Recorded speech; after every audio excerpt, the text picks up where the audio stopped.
नमस्कार। सभी शिक्षकगण का संस्कृत प्रभा यूट्यूब चैनल पर स्वागत है। उत्तर प्रदेश माध्यमिक शिक्षा सेवा चयन बोर्ड के तहत संस्कृत विषय टीजीटी पीजीटी का साक्षात्कार होना है।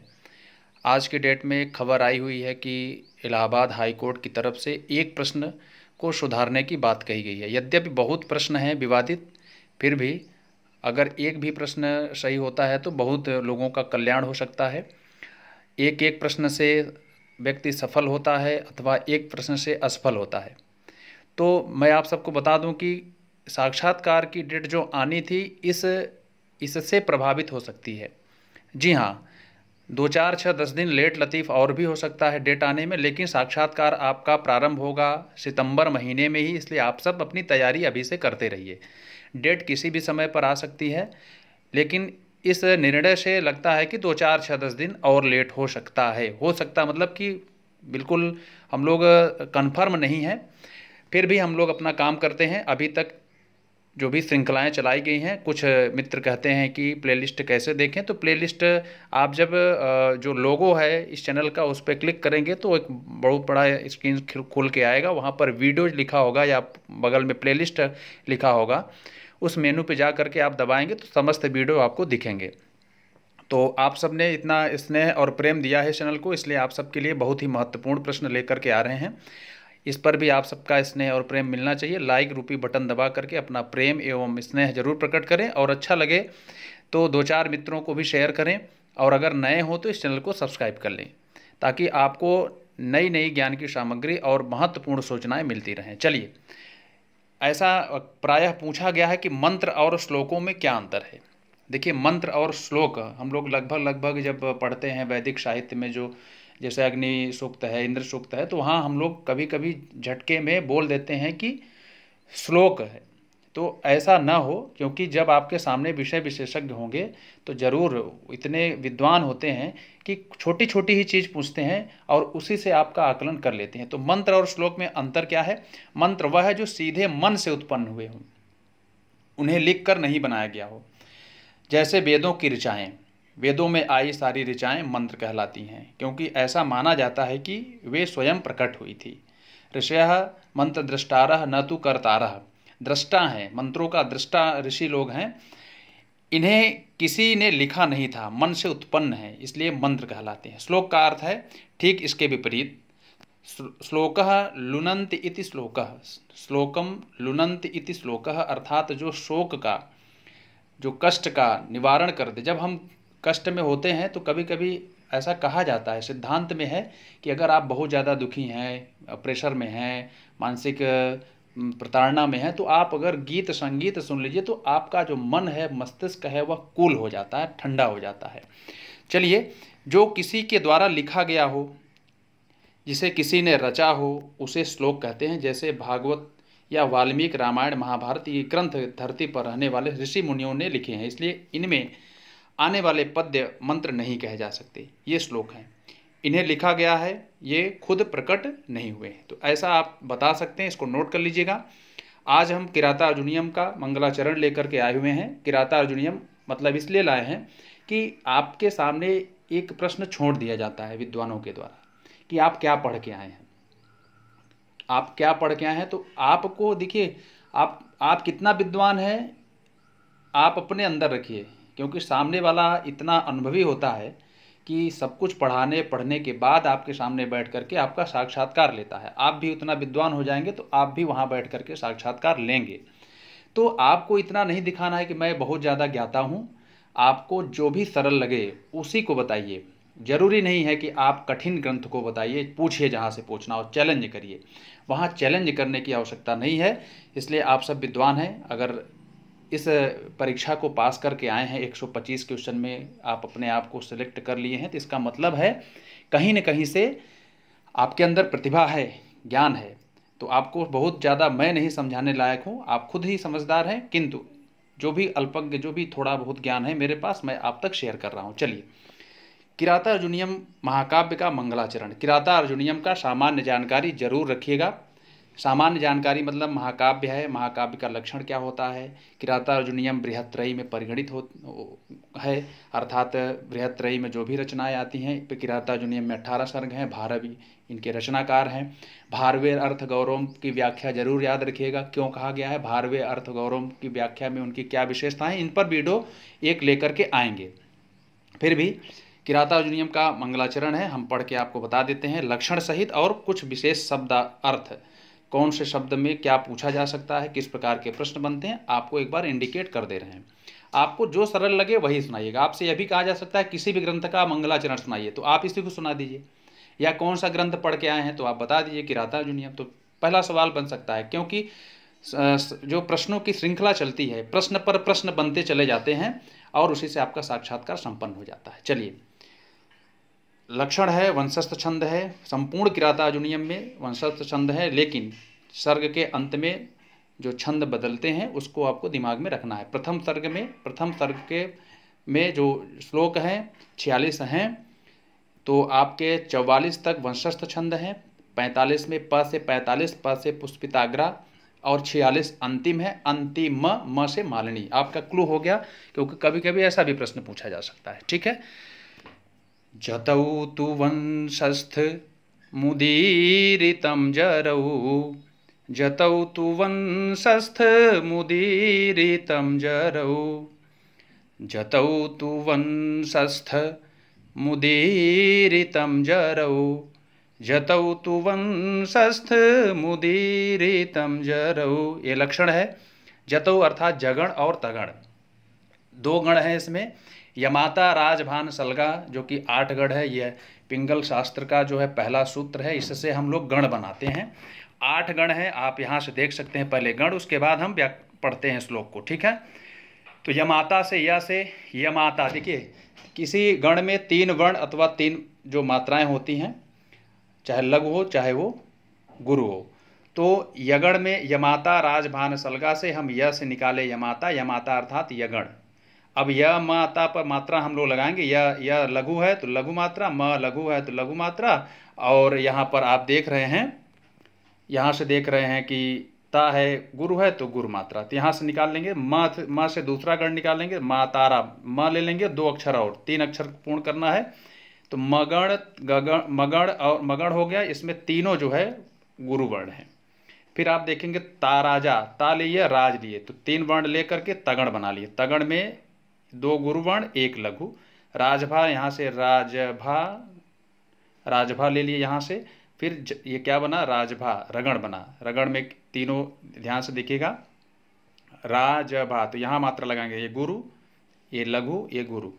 फिर जभान, यहाँ से ज लिए, यहाँ से भान, 3 वर्ण पूरा के जगण बना। जगण में कौन कौन से मात्राएं होती हैं, 1 लघु और 1 गुरु 1 लघु। भानस में देखिएगा, भानस यहाँ से लिए, भानस 3 वर्ण, तो भानस में यहाँ लगाइए मात्रा, ये भा गुरु है, न लघु है, स लघु है।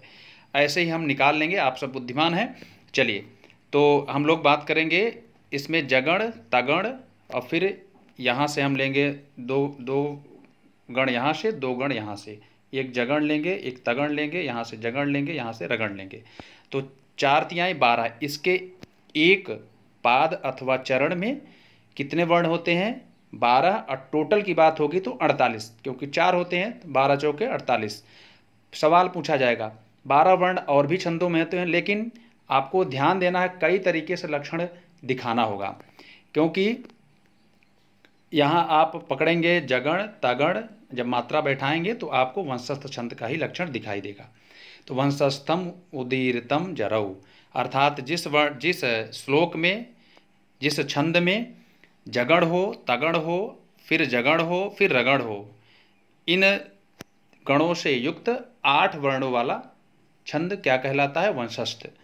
तो वंशस्थ छंद आपको बता दे रहे हैं कि प्रथम सर्ग के 45 से 44 श्लोक तक जो है वंशस्थ छंद का प्रयोग हुआ है। टोटल 46 श्लोक हैं प्रथम सर्ग में, और 45वां पुष्पिताग्रा है और 46वां मालिनी है। चलिए, जतौ तु वंशस्थ मुदीरितं जरौ, जतौ तु वंशस्थ मुदीरितं जरौ, स्त्रियः कुरूढा मधिपस्य पालनीं प्रजासु वृत्तिं यमयुङ्क्त वेदितुं सवर्णिलिङ्गी विदितः समाययौ युधिष्ठिरं द्वैतवने वनेचरः। ध्यान देना, यहाँ कुछ लोग द्वैत पढ़ देते हैं। द्वैत शब्द है, ऐ की मात्रा का उच्चारण करेंगे। द और व दो वर्ण है, आधा द है, पूरा व है। द्वैत वने, और फिर यहाँ पर वर्णलिंगी बोल देते हैं आप लोग, वर्णी है। तो वर्णी आपको ध्यान देना है, वर्ण ड़ में छोटी की मात्रा भी बोलना है, शुद्ध उच्चारण करेंगे।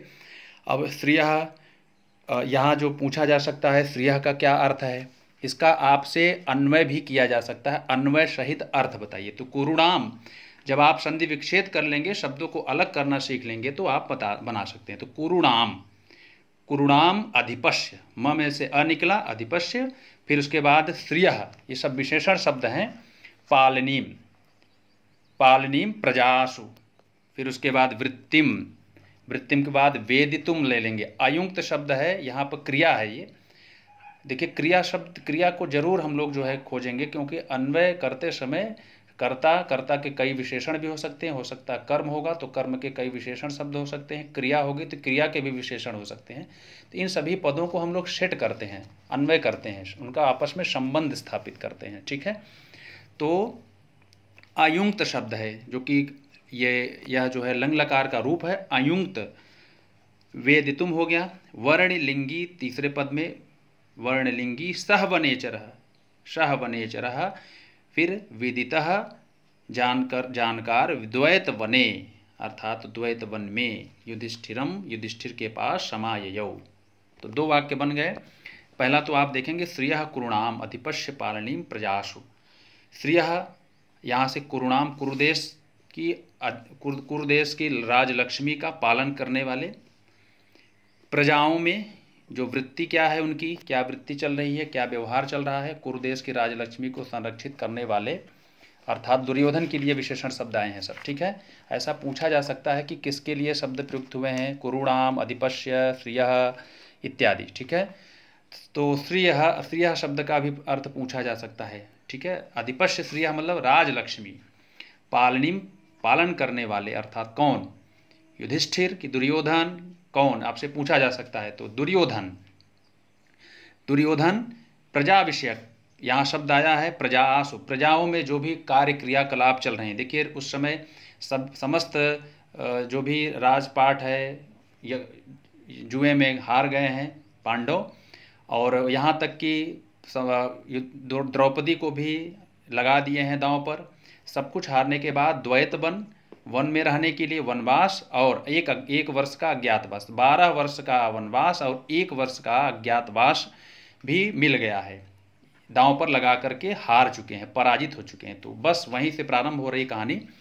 श्रियः कुरुणाम अधिपस्य पालनीम प्रजासु वृत्तिम। तो यहाँ विशेषण शब्द हैं कुरुणाम अधिपस्य श्रियः पालनीम, कुरुदेश की राजलक्ष्मी को पालन करने वाले, अर्थात दुर्योधन के, जो दुर्योधन की प्रजा है, प्रजा विषयक, प्रजा के प्रति कैसा व्यवहार है, उसका, उस चीज़ को जानने के लिए कि दुर्योधन जिस प्रकार से युधिष्ठिर प्रजा को खुशहाल रखते थे, क्या उसी प्रकार से दुर्योधन भी कार्य कर रहा है कि नहीं, ऐसी लालसा हुई थी युधिष्ठिर को जानने के लिए। तो जिसको नियुक्त किया था इस विषय में जानने के लिए, अर्थात किसको नियुक्त किया था, जो ब्रह्मचारी के वेश को धारण करने वाला, वह जानकार, सह वनेचरः, विदितः अर्थात जानकार, किरात वेश में, वर्णलिंगी का शब्द अर्थ पूछा जा सकता है। किरात अर्थात ब्रह्मचारी का वेश धारण करने वाले, युधिष्ठिर के पास, युधिष्ठिरम द्वैत वने अर्थात द्वैत वन में आया,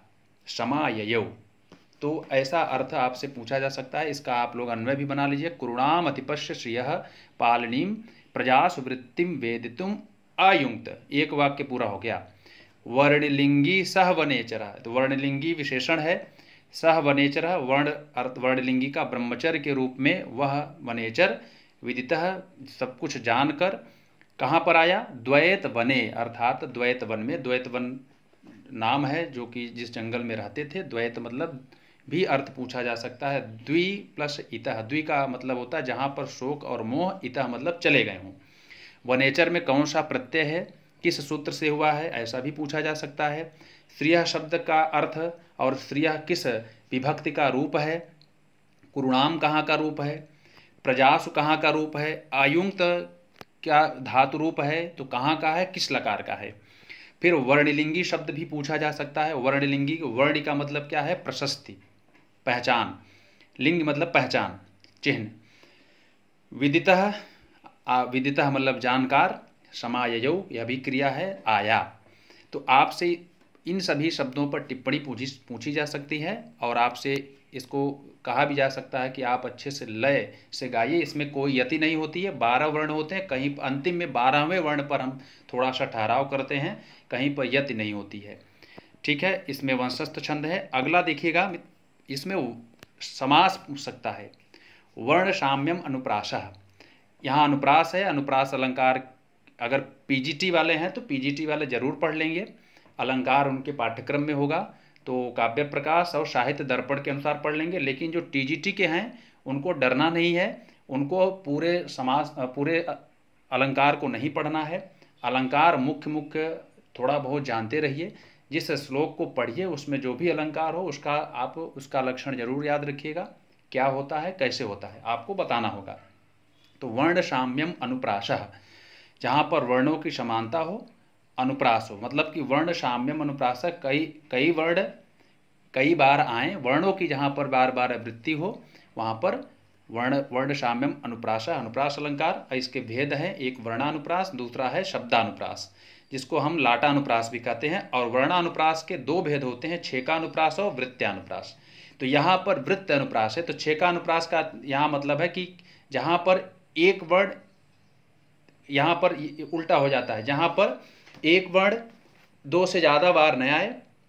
और इसका वृत्तानुप्रास का है जहाँ पर एक वर्ण अथवा अनेक वर्ण अनेक बार आए।